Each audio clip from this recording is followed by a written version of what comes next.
Goers, ketemu lagi sama gue Kenji Hirasawa di channel More Review. Apa kabar?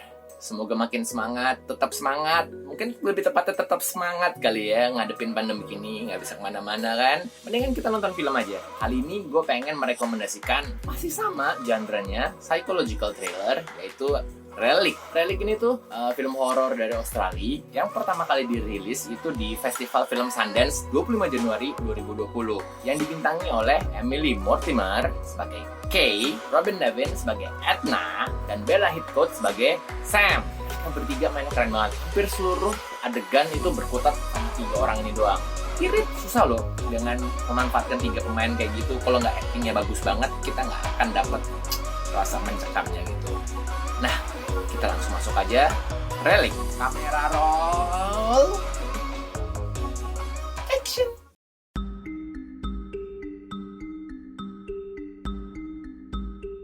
Nah, Relic dibuka dengan adegan yang agak-agak creepy di dalam sebuah rumah, dimana kita tuh diperlihatin adegan bathtub yang udah penuh dengan air. Kerannya tidak dimatikan oleh si pemilik rumah, saking penuhnya sampai meluap keluar bathtub. Dan mulai tuh airnya tuh netes-netes ke tangga lantai bawah. Nah, di sini nih adegan udah mulai agak-agak horor. Kita diperlihatkan seorang yang sudah tua memandangi pohon Natal di ruang tamu rumahnya. Lama-lama kamera bergerak ke pohon Natal itu, dan dari sudut kanan kamera tampak sesuatu berwarna hitam tapi ngeblur bergerak. Sampai situ adegan kepotong. Title call. Di adegan selanjutnya diceritakan seorang wanita bernama Kay dan putrinya bernama Sam pergi ke rumah Edna yang adalah ibunya Kay alias neneknya si Sam. Karena si Kay itu diberitahukan oleh seseorang melalui telepon kalau si Edna ini udah beberapa hari nggak kelihatan sama tetangganya. Jadi tetangganya itu mulai panik-panik gitu. Ini orang kenapa ya udah tua sendirian di rumah gitu, jangan-jangan waduh mati lagi jangan-jangan. Rumahnya si Edna ini tuh kayak ada di hutan-hutan gitu. Jadi creepy, lagian sendirian, nenek-nenek di tempat kayak begitu. Oh no. Nah, sampailah di rumahnya Edna. Diperlihatkan di scene rumahnya tampak udah kosong lama, sampai ada jamur di tembok dan buah-buahan yang busuk. Saking busuknya berwarna hitam.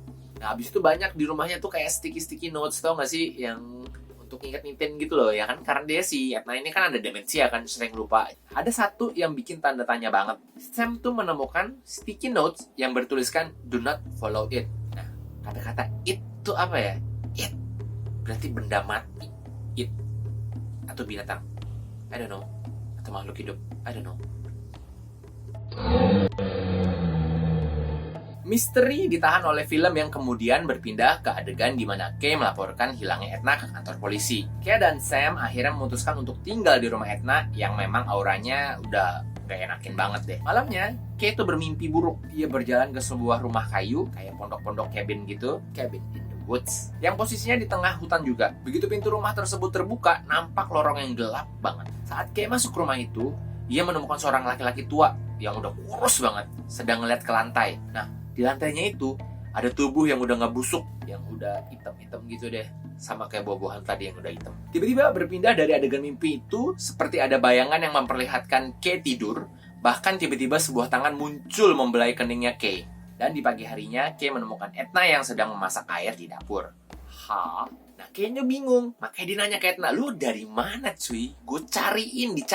Gak nongol-nongol. Kalau ditanya tuh mau dijawab gitu loh. Cuman diam doang. Malah ngomongnya yang lain. Lu mau teh gak? Karena khawatir terjadi sesuatu dengan Edna, Kay memanggil seorang dokter untuk memeriksa kondisinya Edna. Namun keadaan fisiknya si Edna tuh baik-baik aja. Dokter tuh cuma menemukan kayak ada luka lebam gitu di deket-deket dadanya si Edna. Di hari itu nggak ada yang aneh, semua nampak normal. Si Edna pun ngasih cincin ke si Sam. Lalu Kay dan Sam menemukan buku berisi sekumpulan sketsa milik suaminya Edna. Di dalamnya muncul kabin kayu yang ada di mimpinya si Kay. Di situ kemudian Kay menjelaskan kalau kabin tersebut milik kakek buyutnya Kay. Kalau kita perhatiin di mimpinya Kay, kabin kayu tersebut pintunya ada patri kaca dengan corak sama yang ada di rumahnya Edna. Kay kemudian berpikir untuk memindahkan tempat tinggal Edna ke panti jompo. Kay pun pergi untuk mensurvei panti jompo tersebut. Hal itu sebenarnya nggak disetujui sih sama Sam. Malahan Sam tuh menawarkan diri untuk tinggal bareng Edna. Yakin loh, gue sih nggak mau banget. Nah, di sini tuh mulai kelihatan deh kayak demensia-demensianya si Edna.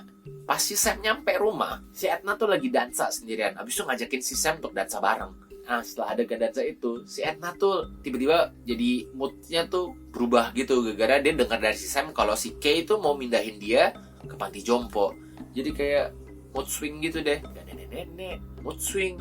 Sampai-sampai ya si Etna tuh malah lupa loh kalau misalnya dia tuh udah ngasih cincin ke si Sam. Sampai ditarik-tarik gitu. Si Samnya sampai kesakitan gitu. Sampai akhirnya kesel dilempar cincinnya ke Etna. Harusnya dilempar ke matanya langsung. Di sisi lain, di antara pepohonan, Kay melihat Etna lagi makan foto-foto dari album foto yang udah dikubur. Wajah Etna saat itu seperti ketakutan akan sesuatu yang akan muncul. Kay lalu meminta Etna untuk tinggal bersamanya. Sampailah kita nih ke tengah-tengah film. Saat si Sam lagi di dalam lemari, kengerian seketika muncul di saat Sam malah tersasar di dalam labirin. Labirin kok bisa ada di dalam lemari? Gua nggak ngerti deh. Saat Sam mencari jalan keluar, dia menemukan banyak kertas sticky berisi petunjuk yang ditinggalkan Etna, yang menyiratkan bahwa disinilah dia tersesat dan hilang di awal film tadi. Bersama dengan itu, di scene yang lain, Kay menyaksikan Etna di kamar mandi menusuk Pemar di dadanya dengan pisau. Oh no.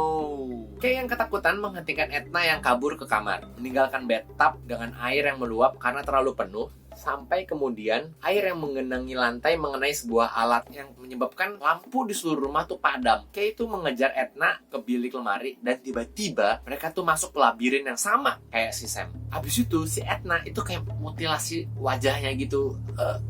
Di babak akhir film, Kay itu diburu oleh Etna yang merangkak dan tampak menyeramkan. Oh, seperti kayaku, seperti kayaku. Sam akhirnya bertemu Kay dan mereka berusaha menjebol tembok rumah yang berada di ruang tengah. Kay yang terakhir keluar dari lubang dinding yang telah jebol diserang sama si Etna yang akhirnya juga keluar dari labirin. Karena masih diserang oleh Etna, Kay melukai Etna dengan pipa. Kasian sih nenek-nenek digebuk pakai pipa. Cuman gimana ya? Bingung juga gue. Sam keluar dari rumah sambil ngajakin si Kay, ayo cabut. Tapi Kay nolak. Dia katanya pengen stay untuk jagain si Etna. Ya, anak ke ibu itu relationship yang gak akan bisa lepas. Utak nyawa lo sama ibu lo. Kemudian si Kay akhirnya masuk lagi dalam rumahnya. Setelah Kay membawa Etna ke kamar, hal yang menjijikan terjadi di dalam kamar. Kay ngelupasin kulitnya si Etna satu persatu. Kenapa gue bilang satu persatu? Karena literally part per part kayak gini. Geli kan? Akhirnya semua kulitnya kelupas. Terus Etna tuh jadi kayak mayat yang udah lama banget, yang udah hitam, busuk banget gitu. Gue gak bisa jelasin, dan lihat sendiri deh. Abis itu di atas ranjang, sembari dalam posisi tidur, Kay memeluk tubuhnya Etna yang udah gak ada kulit. Lalu Sam muncul dari pintu kamar. Ternyata dia juga ikut balik, bergabung dengan Kay dan Etna. Gak sengaja si Sam melihat kulit punggungnya Kay udah mulai hitam-hitaman gitu, kayak lukanya si Etna yang tadi di dada itu. Waduh, jangan-jangan si Kay juga mengidap penyakit yang sama. Penyakit kah? I don't know. Oke, moviegoers, gimana menurut kalian? Bingung ya? Kayaknya masih banyak yang bingung tuh. Kalau yang udah ngerti, keren. Kalau yang belum ngerti, inilah gunanya gue untuk menjelaskan apa arti dari cerita relik ini. Nah, relik ini itu banyak ngegunain simbolik-simbolik gitu deh untuk ngejelasin inti filmnya. Inti dari ceritanya si relik itu adalah si Etna yang menderita demensia. Penyakit ini itu disimbolin sama itu loh, yang kayak lumut-lumut hitam yang ada di dadanya si Etna, yang makin lama makin nyebar ke badannya Etna. Abis itu ke jendela rumahnya si Etna kayak warna-warni itu loh. Gue nggak tahu namanya apa nih, kayak gini nih. Nah, rumahnya si Etna ini itu menurut gue merepresentasikan pikirannya si Etna yang makin lama makin parah, makin kacau gara-gara penyakit demensianya itu. Terus di mimpinya si Kay, dia kan sempat ngelihat kayak ada laki-laki lagi ngeliatin badan di lantai. Nah, habis itu di mimpi berikutnya, laki-laki itu posisinya berganti sama si Etna. Kenapa sama si Etna? Itu menunjukkan kalau penyakitnya ini adalah turun-menurun. Nah, kenapa gue bilang ini turun-menurun? Karena di adegan terakhirnya, yang menurut gue itu juga simbolik banget nih ya. Ada si Etna yang udah jadi hitam semua itu karena kulitnya udah dilepasin. Habis itu ada si Kay, habis itu ada si Sam. Ini menunjukkan 3 generasi. Habis itu ditambah lagi si Sam melihat ada hitam-hitam yang kayak si Etna itu di punggungnya si Kay. Nah, lalu adegan si Kay itu bukannya lari tapi malah balik ke Etna. Itu menunjukkan bahwa kalau si Kay itu nggak mau kalau si Etna itu mengalami kejadian yang sama kayak kakek buyutnya yang ditinggalin pas lagi sakit, pas lagi kesusahan, pas lagi menderita. Nah, dia itu mau menerima Edna dengan kondisi seperti apapun, bahkan yang sudah parah sampai jadi hitam semua itu. Nah, film ini yang disutradarai oleh Natalie Erika James juga ingin menyampaikan bahwa kita itu harus menerima kalau kematian itu bagian dari kehidupan. Nah, si Natalie juga ngasih tahu kalau di dalam film ini musuh utamanya itu bukan monster, bukan hantu, atau bukan pembunuh berdarah dingin lah, atau pembunuh berantai lah, tapi waktu. Waktu adalah musuh utamanya.